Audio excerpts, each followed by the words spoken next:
this was one that I told you I would get to that I really find to be incredibly important, that's being overshadowed by a lot of things. Now, you would think that the coronavirus whole thing would overshadow this enough, but weirdly enough, the day this all broke, suddenly the Michael Flynn story was everywhere, and Trump was tweeting about it everywhere. I wonder why. Could be. Bottom line is that Flynn story very clearly overshadowed what this was. This, to me, is far more important because the Flynn story, guess what, ties back to Russiagate. So that's what they want you thinking about, including Trump. Redacted FBI documents hint at Israeli efforts to help Trump in 2016 campaign. And this is what we have always been telling you guys. Always. From the very beginning, it was always Israelgate, not Russiagate. Now, that's not to say that Russia is not manipulating and meddling. I said all of them do it. But the real story about actual in-depth manipulation, in fact, just complete takeover of U.S. government policy by a foreign government. This is what we're staring at. Now, these newly released FBI documents, and that's important, FBI documents, because it's interesting, these were discovered by the very people that were researching for election meddling, but suddenly, for some reason, this didn't matter to them, despite it being literally that. And you'll see why. But the newly released FBI documents, which, and I'm realizing, okay, I do have them, good. But the documents, heavily redacted, as always, point to what we have been warning about for years. Again, Israelgate, not Russiagate. Yet we're always shouted down, as you remember, as anti-Semitic, despite speaking about nothing but the overt Israeli government influence over the U.S. government. Because that's how they sidestep the real criticism. As always, these docs show clear Israeli links to Donald Trump's confidant, Roger Stone, during the height of the 2016 U.S. election campaign. Now, this is the actual document. As always, when I'm done, these will be in the link at the show notes and the pinned comment for you to read for yourself. Hopefully, you'll take the time to do so. Now, the FBI material is made up of affidavits, which were submitted to get a search warrant as part of an investigation into links between Trump campaign and Russia, right? So basically, if you find slam dunk evidence about actual meddling, which I wouldn't call this slam dunk, but that you would just ignore it, right? Because it's only about Russia. Well, not necessarily. This whole thing was about much broad. And what we saw by the way it actually was conducted, that it got way off the rails. They didn't have any lines to operate within. So the fact that they ignored this needs to tell you something. But it was all about the links between Russia and Trump's campaign. And it was carried out by, as you remember, special counsel Robert Mueller. So it really should be quite revealing that during an investigation of election meddling that they find election meddling, yet because it's not Russia, it's Israel's government, it just gets ignored and the mainstream media doesn't address it. This is what it looks like, as I mentioned before, to conduct an investigation, yet only look for what you want to find. Remember, that's not an investigation. That's manipulation. That is what we will see if the U.S. government is given access to the Wuhan lab. Or again, for that matter, if China's given access to Fort Detrick. That's what we'll see. We will see these governments manipulate what they want to be the truth, because that is what governments do. I would hope that is abundantly clear at this point. Now, a quote from one affidavit reveals that Stone was told by a contact. Now, guys, this is FBI documentation, so we're clear on that. Affidavit submitted, this is in a court of law. A quote from one affidavit reveals that Stone was told by a contact based in Jerusalem about the possible defeat of Trump, saying, quote, "He is going to be defeated unless we intervene." Now that right there is so hands down more definitive than anything that was said in the Russiagate fiasco.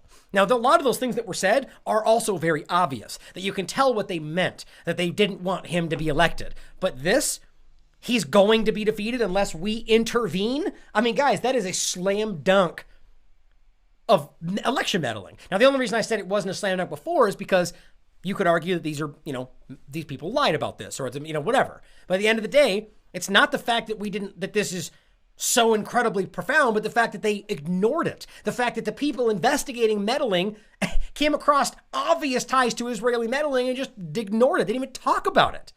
What does that show you?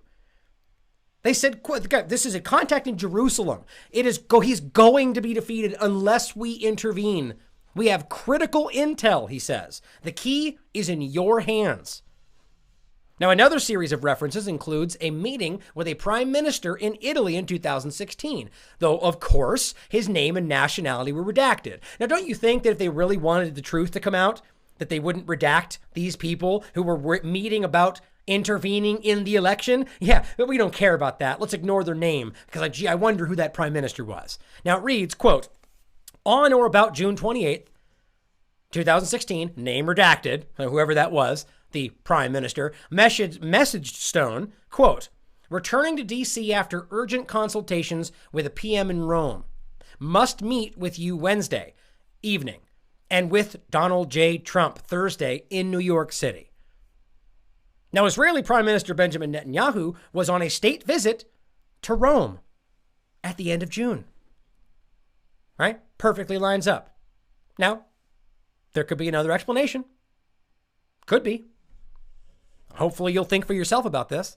Seems pretty interesting to me. The idea that Netanyahu was in that location. Well, this is the prime minister person they're meeting with in the same location, the same time frame. Sure, could have been someone else. But it's unclear, it says, if the FBI document refers to him, is referring to him specifically. Right? So obviously the point, they just redacted his name, so we'll never get to know, right? Because that's how these things go with a transparent government that we have. And so now ask yourself again, why that would be redacted. Why, if that is literally talking about overt election meddling from a prime minister of a foreign country, why would they redact that? Why would they hide the name of the prime minister who's openly talking about intervening in a U.S. election? I think the answer is clear, guys. It's not Russia. It's not someone they're allowed to point out. Really think about how crazy that is. Now, the FBI document also makes mention of a, quote, minister without portfolio in the cabinet dealing with issues concerning defense and foreign affairs. Now, on the same line of thought, Tizaki Hanagbe was appointed in May 2016 as the Minister for Defense and Foreign Affairs, but Haaretz said that it's unclear if the minister mentioned is an Israeli. I actually realized I had an image from this guy that I was going to add so you guys could see it. Maybe I can do that real quick. It's always important to actually see who these people are, right? To actually see the people that we're discussing. So here is the person we're talking about.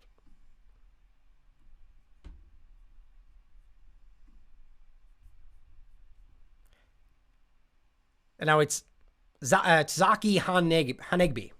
I'm probably mispronouncing it. He was appointed in May 2016 as the Minister for Defense and Foreign Affairs. But Haaretz said that it's unclear if the minister was mentioned is an Israeli. Of course it's unclear because it's redacted. Because we'll never know because the FBI is going to hide that from us. But now we've got two potential Israeli ministers, one prime minister, one Israeli minister, where the time frame adds up perfectly that seem tied to this. Now, the most direct mention or hint towards Israel is an entry in an affidavit from 2016. A Jerusalem-based contact messaged Stone about the potential scenario of Trump's defeat. Now, back to this one. According to the affidavit, the entry says, quote, on or about August 12th, 2016, name redacted, message Stone. It says, Roger, hello from Jerusalem. So again, let's just be clear. So let's just pretend like that was Putin in Jerusalem or anybody else. It could be. But we have to recognize that these people are being redacted, as it's obvious a contact from Jerusalem, a prime minister that was in Rome at the same time he was there. Let's realize what this is, guys. That the FBI, once again, is completely hiding. Just like they covered up the dancing Israelis. Just like they covered up ties to 9/11 in general. They covered up all the Mossad assets around that time. This is documented information, guys. We talked with David Meiswinkle. He's dealing with them right now about this information. He's trying to get actual evidence, which when he does, hopefully we'll talk with him about it, that the FBI is actually dragging their feet and hiding data about Israeli ties to the whole thing. This is not some conspiracy theory. This is a potential grand jury they're working on right now. Here they have the FBI once again redacting information showing Israeli ties to election meddling. It says, any progress? He's going to be defeated, it says, unless we intervene. Number two. Two examples now of it literally saying intervene in the 2016 election. We have critical intel, it says. The key is in your hands. Back in the U.S. next week. How is your pneumonia? I find that to be weirdly interesting. Not that I find that there is any tie to anything that's going on now from 2016, but funny nonetheless. How's your pneumonia? Thank you. Stone replied, I am well. Matters complicated. Pondering are redacted. Thank you. Now, the FBI affidavits were released last week following a court case. Now, Stone said that that day that the private details included in the FBI documents prove no crime. Well, it would be no crime if your government was working with you, right? So if this was something that they were well aware of, well, in their mind, it's no crime since he's the president right now, right? But the idea is that what you're doing is actually working on behalf of a foreign government to manipulate an election that was taking place in this country. Yeah, exactly what they pretended was Russiagate, but this was the real story. This was always the real story, but nobody wants to talk about it. Why? Well, because you're racist if you dare to point this out, and of course, if you're a Trump supporter, you're not allowed to go to this level because that challenges the entire idea. It's just overwhelming. This is stuff that I really hope people are thinking about, open to. You know, the fact that they're the ones that, in fact, put him in his place. They're the ones that, in fact, have always had this overt influence over U.S. policy. Whether we see the examples from the Epstein link, all tying back to the Prohibition era, having very clear Mossad influence over U.S. policy, using blackmail, using sexual blackmail. I mean, this is what we're talking about. This is what Epstein was. We look at the influence from the UK royalty all the way to people in this country's political system. That's what we're talking about. That's what was covered up. And of course, when that story comes out, we talk about Michael Flynn, we wave things about coronavirus, and nobody cares. Despite the fact that we have FBI documents where they redact the name of a person openly talking about meddling in a U.S. election. No big deal. Who cares about that? Everybody look at Russia. Everybody look at China. That's what they want. Now, meanwhile, while we're covering up Israel's overt influence over U.S. policy, here's what they're continuing to do. Israeli helicopters said to strike Iranian-linked targets in the Syrian Golan. So they're continuing to bomb Syria. Continuing. In the middle of this. Almost once every other day, it would seem. Why does no one care about that? Where are all of these people fighting for humanity? Where are all the supposed U.S. government officials that care about human life, that are fighting? Where are the ones that claim they're fighting for the Syrian people? This is the government killing the Syrian people. All they got to do is pretend that they hit Iran-linked targets and it doesn't matter. Even though that's not legal. Iran is allowed to be in Syria. And Iran-linked doesn't mean anything. That means Syrians. I mean, it's crazy. They are continually killing people and just getting away with it because the U.S. government does not care what they do. Gee, maybe there's a reason for that. What do you think? Murdering people in Syria. Continuing to bomb people in Damascus. Right? This is happening constantly. Or actually, this was in Homs, but we're also seeing examples of Damascus being bombed. This is right up from yesterday and the day before. They're continuing to bomb these places, continuing to use car bombs and drones. This is terrorism. This is an overt terrorist act happening right in front of you under the ridiculous claim of preemptive self-defense. They don't even have to say that anymore. You realize that nobody even challenges them anymore? And there was a point where they had to every time say, well, we were defending ourselves because Iran's there. Now, no one even cares. The media doesn't even report on this anymore. Do you realize that? Tell me that that's clear to you because it's so incredibly obvious what that means. Just like they don't report on Yemen because Yemen doesn't matter. The world's worst humanitarian crisis in the world is apparently not reportable because it's not something they're allowed to talk about. And to end, the same people that Israel's bombing in Syria, the same people that Israel's bombing in every other place they're bombing, including Iraq, ISIS is now fighting those same people, right? Because ISIS is their enemy, right? Of Israel and the United States, of course. So it makes total sense that they'll fight the enemies of the U.S. and Israel, right? That adds up. Am I wrong? Right? Yet again, it says the 100% defeated ISIS is magically attacking the exact group U.S. and Israeli governments have been continually bombing. Yep, we're talking about the PMU. We're talking about the Popular Mobilization Units, which is an Iraqi military that operates both in Iraq and Syria for the most part, that is Shia dominant, that's their ideology. Now, are they Iranian controlled? No, they're not. Do they have ties to Iran? All of Iraq and Syria do. Yes. That is the Iraqi military, right? So we're staring at ISIS fighting the same group that Israel continues to bomb, that the U.S. continues to bomb. Now explain that for me. Explain how that makes sense. Our freedom is the number, oh, did I really put on? Son of a gun. I hate when I make typos. Number one enemy, I meant to say, of ISIS, right? Our freedom is the number one enemy of ISIS. How long have we been your freedom is what they hate. So it totally makes sense that ISIS would fight U.S. Israeli enemies. Wake up, people. Wake up. And it's time to see what you're staring at. It's time to see the broad picture of the fact that your government, your rogue government that doesn't represent you anymore, is literally working with terrorists, is literally bombing the people that pretend that they're trying to fight for.